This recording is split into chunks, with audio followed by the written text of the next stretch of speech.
और चिड़िया के प्रयासों से जंगल की आग तो बुझ जाती है, लेकिन ऐसा ही जंगल परम पूज्य बोधिसत्व डॉक्टर बाबा साहब अम्बेडकर ने हमारे बीच में संविधान के रूप में दिया है।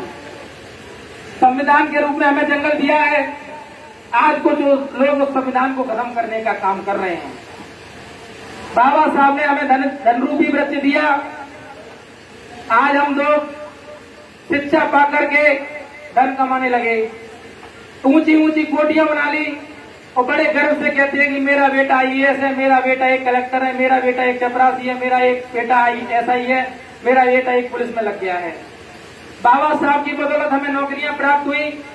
बाबा साहब की बदौलत हम ऊंची ऊंची नौकरियों में जाने का काम किया। बाबा साहब ने उम्मीद की थी मेरे समाज के लोगों में जब पढ़े लिखे लोग पैदा होंगे तो अपने समाज को जगाने का काम करेंगे। लेकिन आज बाबा साहब ने 18 मार्च 1956 में एक और बात कही थी कि मुझे मेरे पढ़े लिखे समाज के लोगों ने धोखा दिया। ये बात 18 मार्च 1956 में आगरा के भाषण में बाबा साहब ने कही। क्यों कही? कि जिस समाज से बाबा साहब ने उम्मीद की थी कि ये समाज पढ़ लिख कर बाबा साहब का समाज, ये समाज को जागृत करने का काम करेगा, आज वो समाज बाबा साहब की बदौलत नौकरियां पाकर बीवी और टीवी में मस्त हो गया। सम्मानित साथी, जिस समाज से उम्मीद की थी कि ये समाज अच्छी शिक्षा पाकर के समाज को उत्थान के लिए काम करेगा, लेकिन वो समाज के लिए उत्थान के लिए काम न करती हुई ऊंची ऊंची कोठियां बनाने में लग गया है।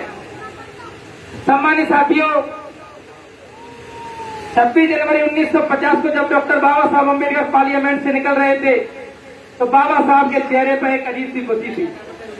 एक खुशी और चमक को देखते हुए कांग्रेस के नेता आचार्य कृपलानी बाबा साहब से पूछते हैं कि आचार्य कृपलानी बाबा साहब से पूछते हैं कि डॉक्टर अम्बेडकर, आज आपके चेहरे पर अजीब सी खुशी है, आज आपके चेहरे पर खुशी है, चमक है, खुशी का कारण क्या है? डॉक्टर अम्बेडकर बताते हैं कि हाँ आचार्य कृपलानी, मैं आज बहुत खुश हूँ। आज मैं बहुत खुश हूँ। इस देश के अंदर चली आ रही सदियों से चली आ रही परंपरा को मैंने आज तहस नहस करके रख दिया है। पहले रानी के पेट से राजा पैदा होता था, लेकिन अब कोई रानी के पेट से राजा पैदा नहीं होगा। सम्मानित बाबा साहब ने ऐसी व्यवस्था को जन्म दे के रख दिया। पहले रानी के पेट से तो राजा पैदा होता था, लेकिन अब कोई रानी के पेट से राजा पैदा नहीं होगा, बैलेट बॉक्स के अंदर से राजा पैदा होगा। सम्मानित साथियों, आचार्य कृपलानी बोलते हैं कि ये बात सही है डॉक्टर अम्बेडकर, आपने बहुत अच्छी व्यवस्था को जन्म दिया है, आपने अच्छी व्यवस्था को जन्म दिया है, लेकिन ये आपका बहुजन समाज के लोग हैं, ये बहुत ही गरीब है, लाचार है, बेरोजगार है, बेसहारा है। हम आपके वोटों को खरीदेंगे और आपके वोटों को खरीद कर अपनी सरकार बनाएंगे।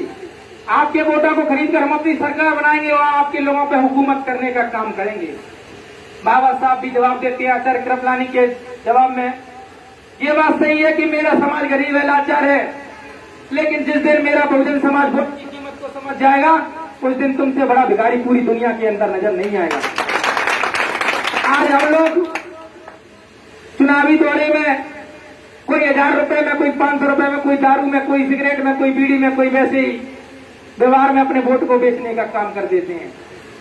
बाबा साहब ने हमारे बीच में वोट की कीमत को बड़ी मुसीबतों मशक्कतों से लेकर आए। इस चीज को उनको समझते हुए वोट डालने का काम करना चाहिए। साथियों, हम अपने चंद लाभ के लिए, एक दिन के लाभ के लिए अपने वोट को बेच देते हैं, लेकिन 5 साल हम परेशान रहते हैं। ये कैसी विडंबना है हम लोगों के बीच में। सम्मानित साथी, मैं आप लोगों को बता देना चाहता हूं, इस देश के अंदर बाबा साहब क्या, पूरे विश्व के अंदर बाबा साहब से बड़ा व्यक्ति गरीब कोई पैदा नहीं हुआ। बाबा साहब के तीसरे पुत्र गंगाधर की जब मृत्यु हो जाती है तो बाबा साहब के पास कुछ लोग बैठे हुए होते हैं। बाबा साहब से बोलते हैं कि बाबा साहब, आपके बच्चे का कफन नंगा पड़ा हुआ है, इसका कपड़ा ला दो, इसके कपड़े के लिए पैसे दे दो, हम कपड़ा ला देते हैं। बाबा साहब अपनी जेब में हाथ डालते हैं, देखते हैं कि 1 रुपया नहीं होता है।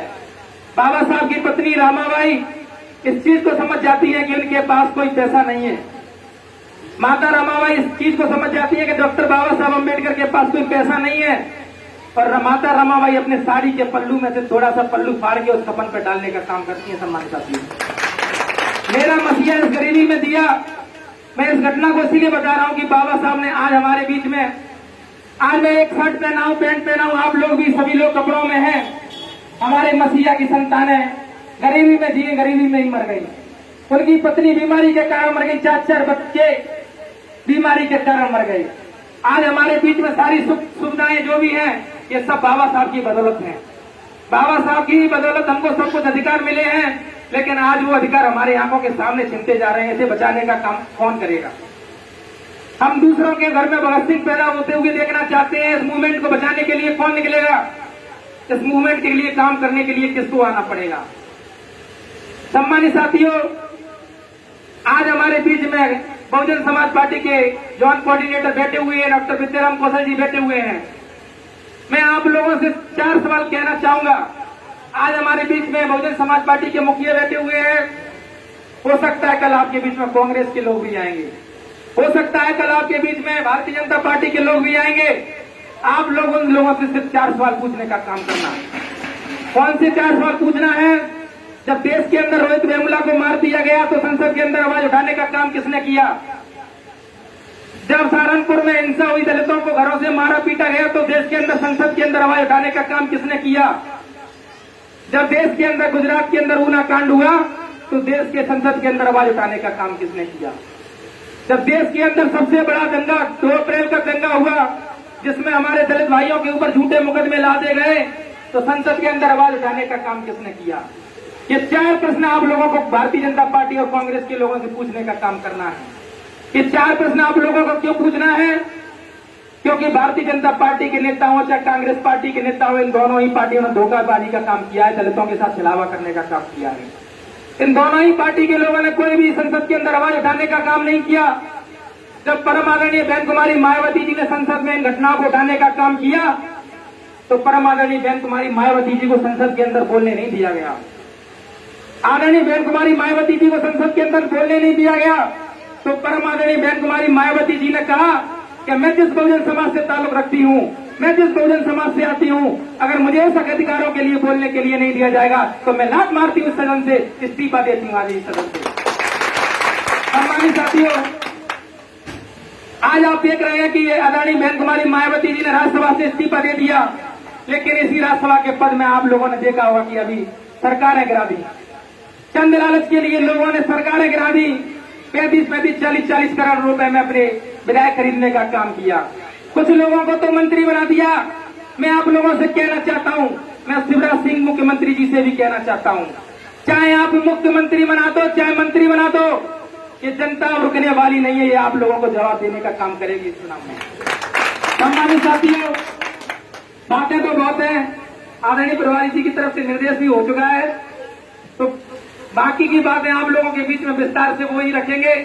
हम तो एक छोटे से कार्यकर्ता हैं, आप जब मौका मिलता है तो बोल लेते हैं, आगे भी मिलेगा तो बोलेंगे। आदरणीय जॉइंट प्रभारी जी को आप सभी लोग धैर्य से सुनेंगे, क्योंकि वो भी बहुत ही अच्छे तरीके से आप लोगों को मोटिवेशन करेंगे। मैं अपनी वाणी को जाना ना कुछ कहते हुए, आप लोगों ने मेरी बात को बड़ी धैर्यता से सुना, गंभीरता से सुना। मैं अपनी बात को यहीं खत्म करता हूँ। धन्यवाद। जय हिंद।